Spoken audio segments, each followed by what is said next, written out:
jangan lupa like, comment, share, and subscribe YouTube channelnya Aldo Z2. Dan jangan lupa tekan tombol lonceng biar tidak ketinggalan video terbaru selanjutnya.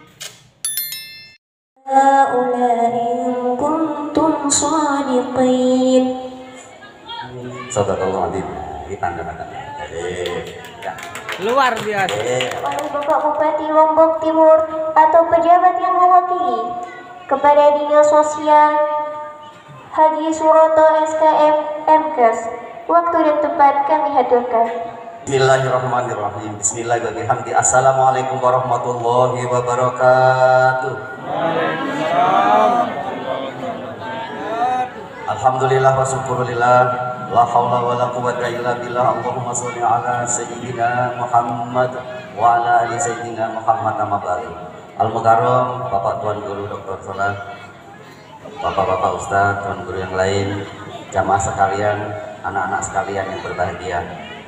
Alhamdulillah di hari yang baik, di tempat yang baik, menyelenggarakan acara yang sangat baik, yang paling membahagiakan berkumpul bersilaturahim dengan orang-orang baik semua. Alhamdulillah.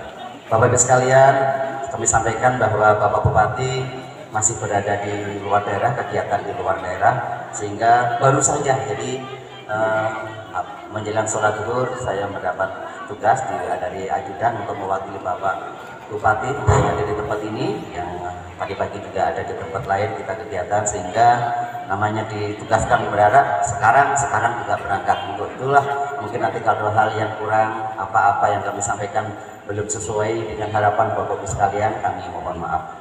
Bapak Ibu sekalian, jadi pemerintah Kabupaten Lombok Timur tidak henti-hentinya mengucapkan terima kasih, penghargaan dan penghormatan yang tinggi kepada para tuan guru, tokoh agama, tokoh masyarakat, terutama para pengelola pondok pesantren. Kami bayangkan seandainya pembangunan di bidang pendidikan untuk mencerdaskan kehidupan bangsa, untuk meningkatkan iman takwa anak-anak kita hanya berharap kepada pemerintah saja. Saya bayangkan mungkin banyak sekali anak-anak kita yang tidak bisa mendapatkan pendidikan. Mengapa demikian? Sekolah-sekolah yang disiapkan pemerintah, sekolah negeri ini jumlahnya sangat amat terbatas. Baik SD, SMP, SMA, apalagi madrasah ini, madrasah ibtidaiyah itu yang negeri mungkin hanya 2 atau 3, tetapi MI, NWDI, MI, semua jumlahnya itu ratusan. Kalau kita hanya mengharapkan yang sekolah madrasah ibtidaiyah, MTS juga demikian. Madrasah sanawiyah kita negeri itu jumlahnya hanya 3 di Lombok Timur. Yang dikelola oleh pondok pesantren, baik oleh yang pondok pesantren NWDI, pondok pesantren yang lainnya, jumlahnya juga ratusan. Kalau kita hanya mengharapkan anak-anak kita bisa mendapatkan pendidikan di sanawiyah negeri, mungkin akan kesulitan. Apalagi di tempat terpencil, misalnya di Pulau Mahlige, kalau mau sekolah melanjutkan di sana hanya SD sama SMP Sakap. Jadi kalau anak-anak ingin melanjutkan ke MTS, MA, macet, kalau nggak ada sekolah di sana, alhamdulillah di sana juga ada juga madrasahnya. Sanawiyah sekarang sudah ada aliyah juga di sana. Nah ini menunjukkan bahwa aliyah juga demikian, yang negeri itu jumlahnya hanya 3. Aliyah Negeri Selong, Peridi Jarak, satu aliyah hanya 3. MANWD kita jumlahnya ratusan juga, menampung ribuan, puluhan ribu anak-anak kita. Jadi pantaslah kalau pemerintah kita ini mengucapkan penghargaan dan memberikan ucapan terima kasih kepada Yayasan Pondok Pesantren dengan ketulusan keikhlasannya membangun generasi kita, membangun anak bangsa melalui pendidikan sosial dan dakwah ini, tidak melihat macam-macam tadi sudah diceritakan macam apapun tetap dilakukan. Yang penting bagaimana caranya supaya anak-anak kita bisa mendapatkan haknya di bidang pendidikan. Dan ini patut kita syukuri karena sudah dicontohkan oleh guru kita, oleh pahlawan kita dari Lombok Timur, Al-Makturum Maulana Zainuddin Abdul Majid, sudah dicontohkan. Belum merdeka, belum diperintahkan oleh undang-undang.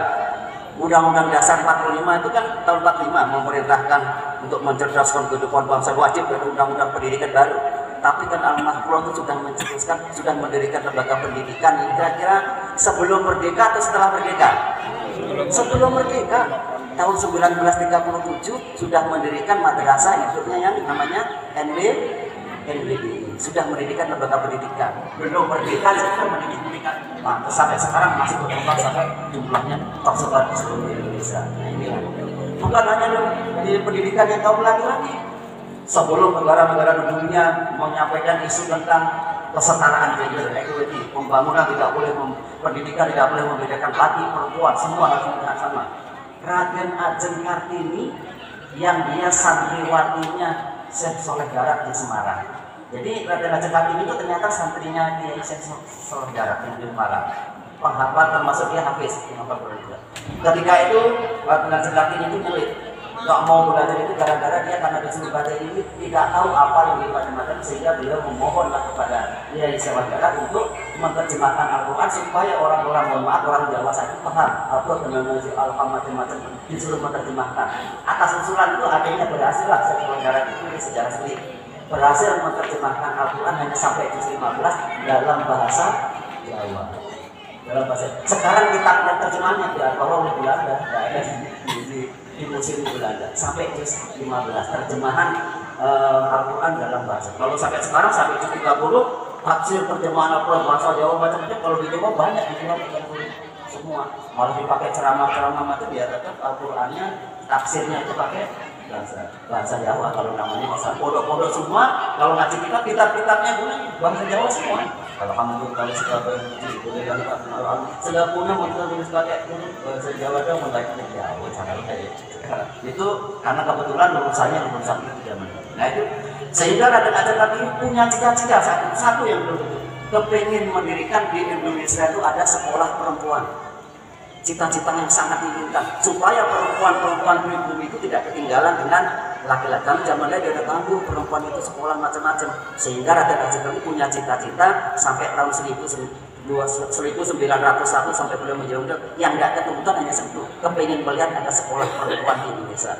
Alhamdulillah tahun 1943 di Lombok Timur didirikan oleh almarhum sekolah perempuan yang dinamakan NBDI. Nahdlatul Banat Dunia Islamnya, sekolahnya perempuan khusus perempuan. Sampai sekarang jadilah Mu'allimat Muslimat. Bayangkan, yang menerjemahkan menjawab cita-cita Raden Ajeng Kartini pahlawan nasional almarhum yang sekarang juga menjadi pahlawan. Belum merdeka sudah dia. Sekarang ini lagi tugas-tugasnya semua negara dunia, kita di Lombok Timur di Indonesia harus ada sekolah perempuan ini baru sekarang. Padahal sebelum Indonesia merdeka, almarhum pahlawan kita, toladan kita sudah mencetuskan mendirikan sekolah atau madrasah tersebut.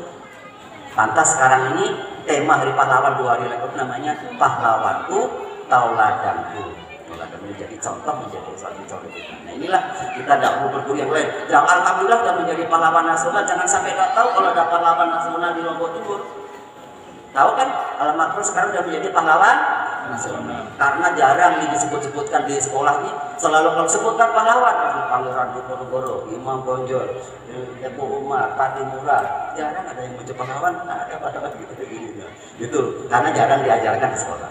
Maka kalau saya boleh cerita satu sedikit saja, dulu tahun 1894 ada 4 orang tokoh Lombok, tokoh yang sangat yang nggak setuju dengan menghadirkan Belanda ke Lombok untuk membantu perang lawan keadaan. 4 orang yang menolak kehadiran Belanda di Lombok. Ini sejarahnya.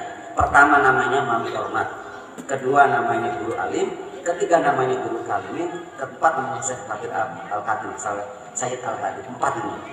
Karena dia belum menolak kehadiran Belanda dengan mendirikan macam-macam perguruan di bagian selatan, akhirnya keempatnya ini ditangkap. Yang sang satunya yang saya tadi ke Sumbawa, yang 3 itu ditangkap Belanda, dikirim ke Aceh untuk melawan membantu Belanda menumpas pemberontakan Teguh Umar. Guru Alim, Guru Kalimin, Mam Hormat dipakai oleh Belanda untuk menumpas pemberontakan Teguh Umar. Dia tahu kalau di Aceh itu ternyata Teguh Umar itu pada orang Islam, tapi akhirnya dia berbela, tapi dengan sembunyi-sembunyi. Si Guru Alim Kalimin menyamar menjadi tukang pijat di Belanda.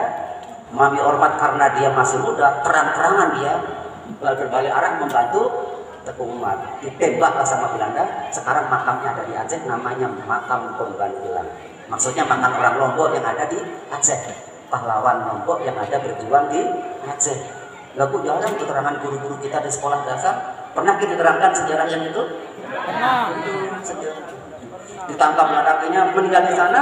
Guru Alim, Guru Kalimin bersumpah menjadi saudara kapanpun seia sekata. Kita terakhir ini sampai puluhan tahun. Dibuahlah terakhir 4 tahun di Madura di perladangan tambak garam, di perkebunan garam. Akhirnya karena dia berhasil membantu Belanda dalam serangan, ada menyimpan raksasa macam-macam, dipulangkan ke Lombok tahun 1905 tempat di sana. Di situ karena dianggap masyarakat Lombok bagian selatan sudah meninggal, sudah puluhan tahun dianggap pulang.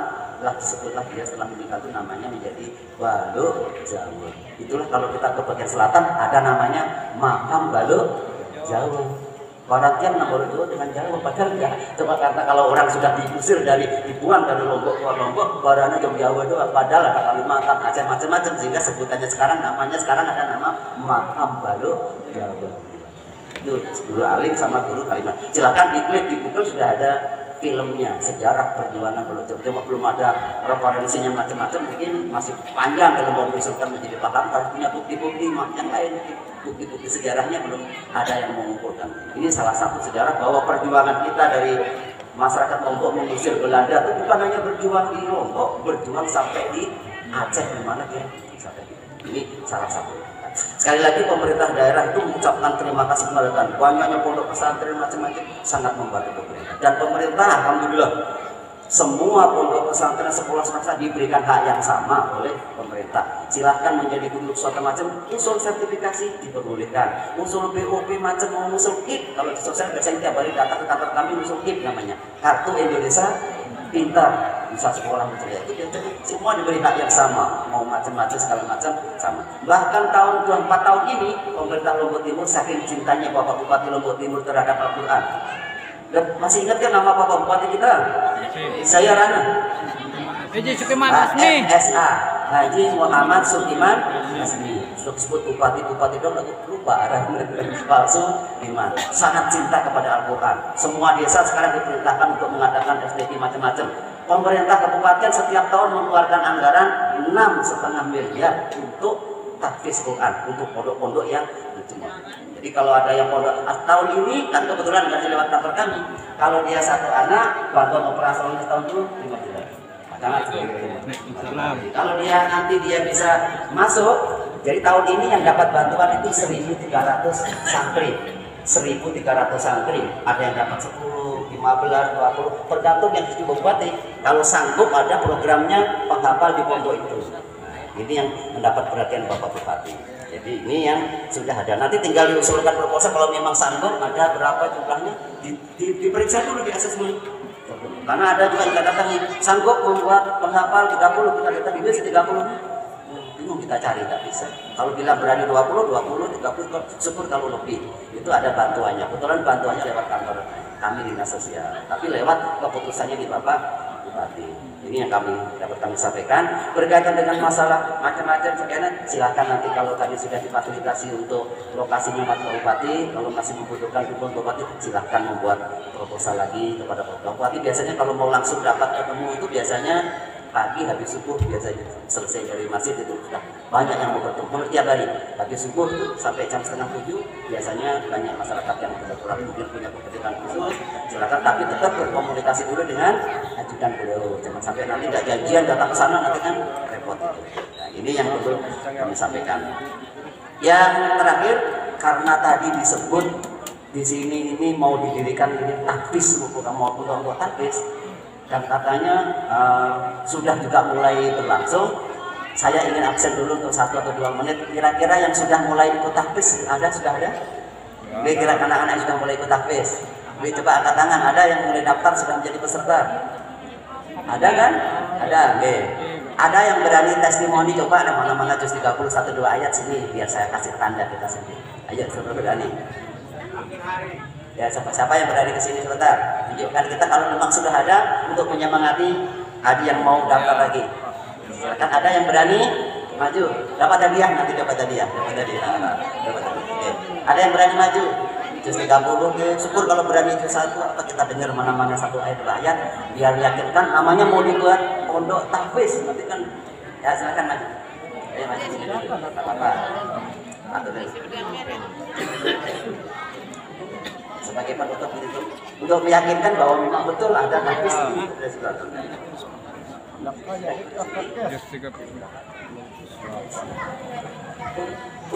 Juz 1, 2, 3 bahkan bukan, saya kira juz 30.